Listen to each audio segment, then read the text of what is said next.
Bonjour tout le monde, on se retrouve pour ma première vidéo. Je me présente Bella Amael Ethan. Et oui, je suis informaticien. J'ai pratiqué beaucoup de langages. Et en ce moment, je suis encore en apprentissage. Aujourd'hui, nous allons apprendre à utiliser Scratch. Je vais vous montrer un de mes projets. Vous allez voir qu'avec Scratch, vous allez pouvoir peut-être reproduire. Vous allez pouvoir reproduire ça si vous suivez mes cours. Donc d'abord,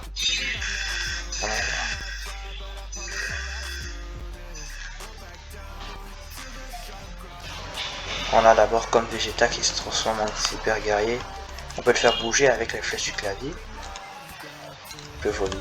On peut le faire disparaître à une position aléatoire avec I, comme vous connaissez.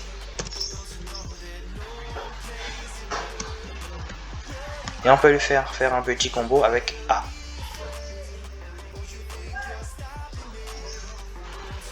Par la suite, vous allez apprendre à faire tout ça. Pour le moment, je n'ai pas fait autre chose, mais vous allez apprendre à faire ça par la suite. On va fermer ça.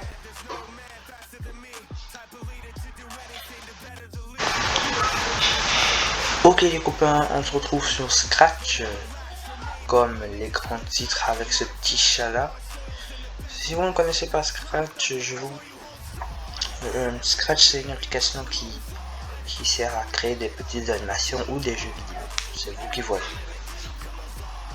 Donc je vais vous apprendre à utiliser Scratch. On va commencer avec ce sprite-ci. Je vais vous apprendre à faire avancer un sprite. Pour faire avancer un sprite, d'abord voilà l'interface, on peut le déplacer ici comme vous le voulez, et là tous ces paramètres se règlent. On peut changer son nom, comme ici on peut mettre chat. Oui, c'est bien ça. On va le mettre ici.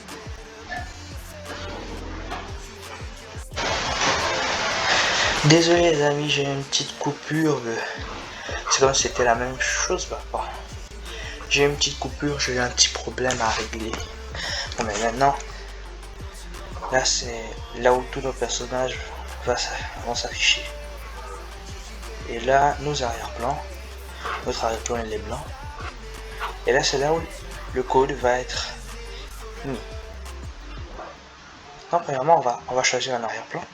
Ici, si on clique ici, on peut choisir des personnages de Scratch. Comme vous avez vu, même le petit truc avec Vegeta, c'était pas une image de Scratch, c'est un pack téléchargé. Et donc là on va d'abord se contenter du petit chat qui marche.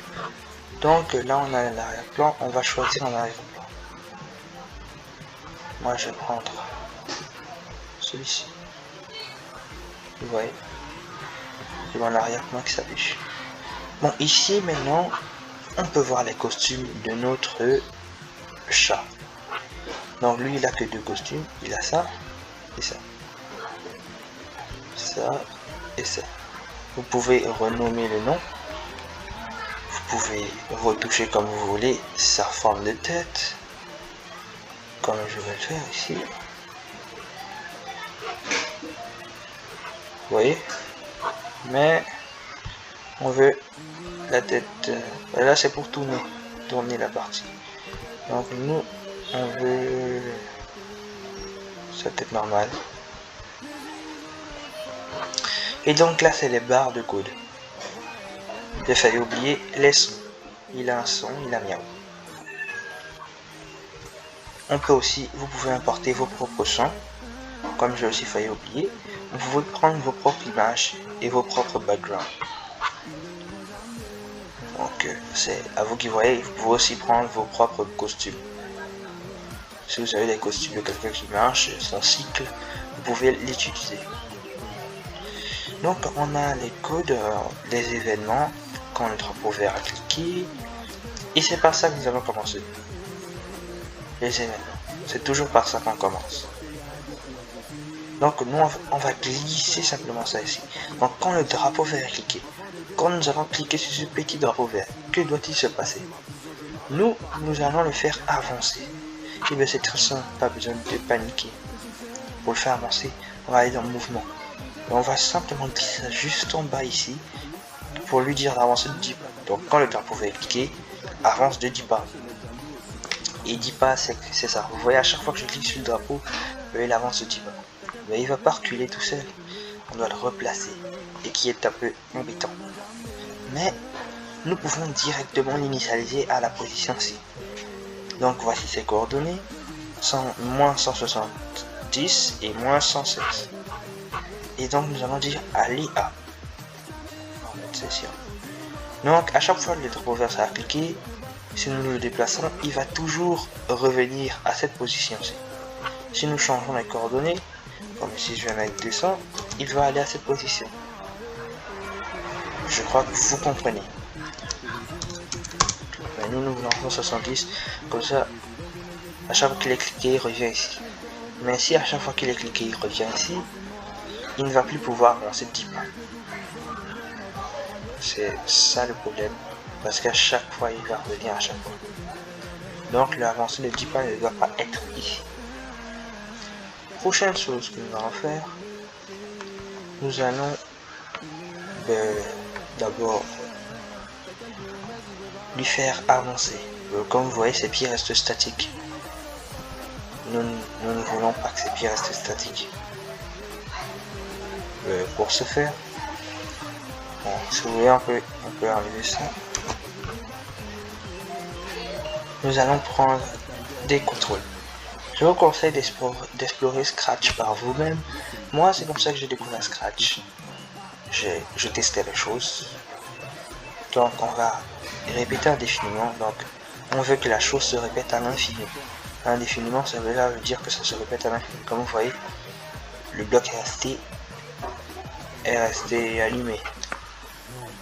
Donc, ça va se répéter à l'infini. Ce que nous voulons répéter à l'infini, c'est attendre une seconde.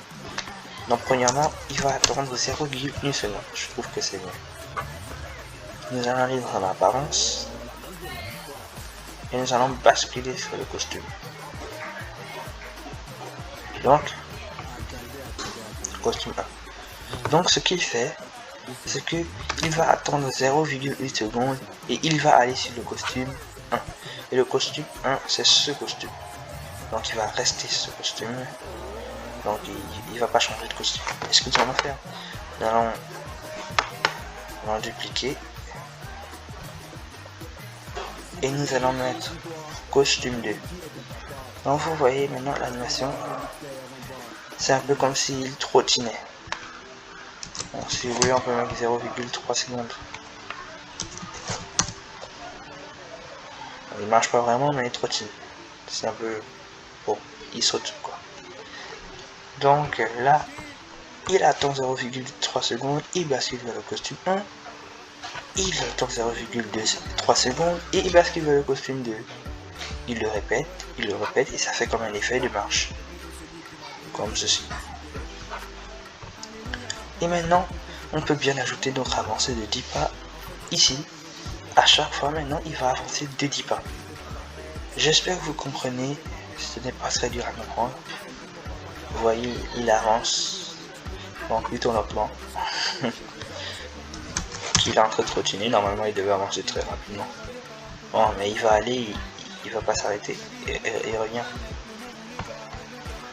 Voilà, arrêtez ce script. Bon, mais ça va. Si vous voulez, on peut répéter 10 fois qu'il fait ça. On peut répéter ça 10 fois.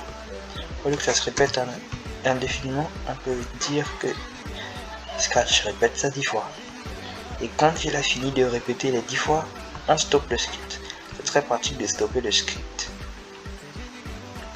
Donc il va répéter ça 10 fois. Ensuite, il va stopper le script. Si vous voulez, vous pouvez compter, c'est exactement 10. Il va stopper le script. Bon. Ben oui, c'est ça. Maintenant, je vais vous apprendre à faire glisser un élément à une position. Donc, on peut supprimer ça. Je vais vous apprendre à faire glisser un élément. Glisser, cela veut dire faire comme ceci. Avancer. Mais non, il se glisse. Tout ce qui parle de mouvement, c'est dans les mouvements. Donc on va lui dire de glisser. Bon, on va le déplacer, on va le mettre ici. Et on va tirer ce bloc glisser en une seconde. Quand nous cliquons, bah attendez. Nous allons initialiser d'abord sa position.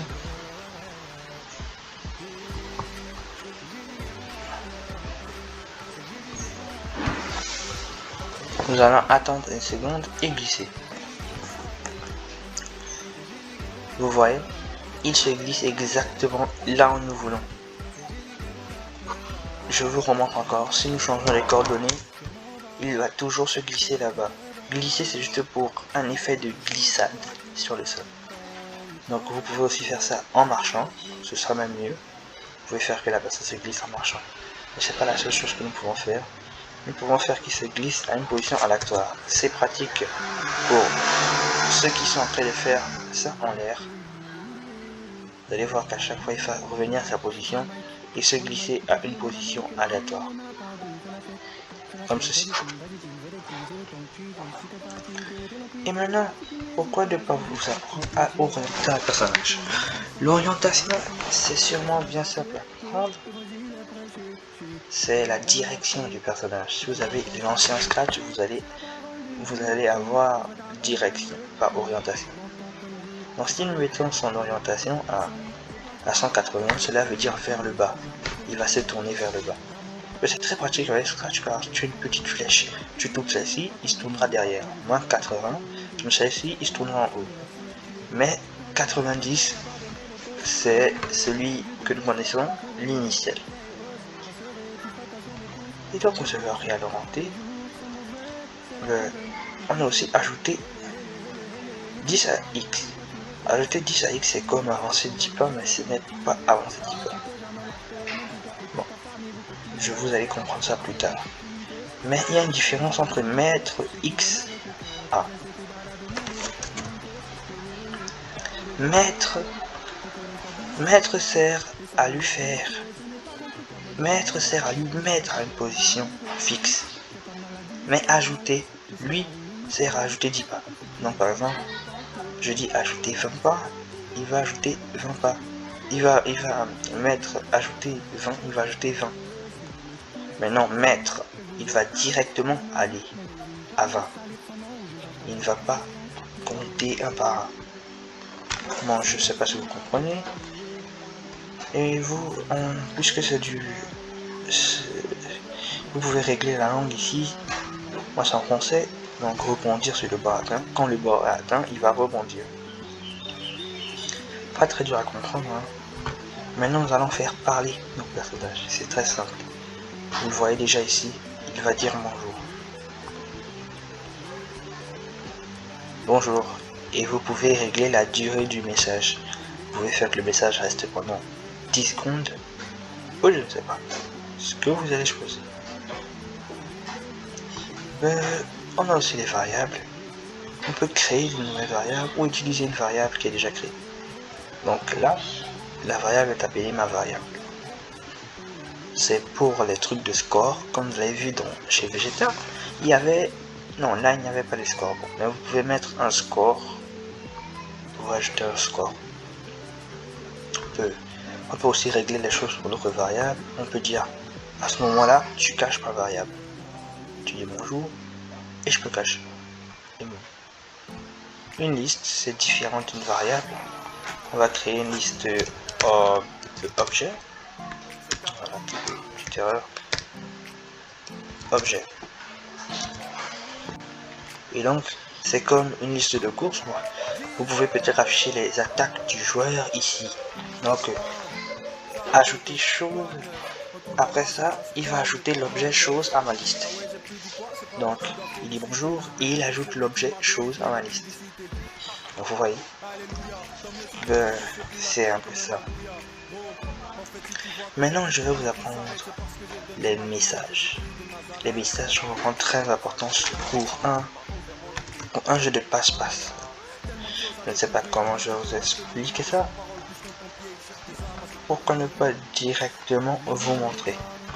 Bon, on n'a pas besoin on n'a plus besoin de liste. Donc les messages, ça se fait dans l'événement. Donc dès qu'il fait tout ça, on peut dire envoyer un message. Donc là, il va envoyer le message 1. Et on peut dire quand je reçois le message 1, dire bonjour. Donc là, il initialise, il attend une seconde, il s'oriente devant, il envoie le message. Donc dès qu'il envoie le message, quand lui reçoit le message, donc il envoie à tous les sprites le message 1. Et quand ce sprite reçoit le message 1, il dit bonjour. C'est vraiment pratique pour, comme si on crée un autre sprite. Prenons un autre sprite, tout juste par hasard, on va prendre Abby. Bon.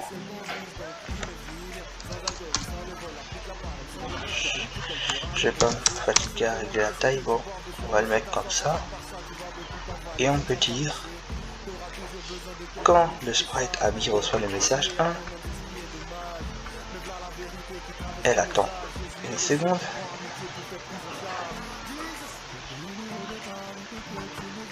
Et elle dit bonjour. Donc on va aussi faire quand le drapeau vert est cliqué.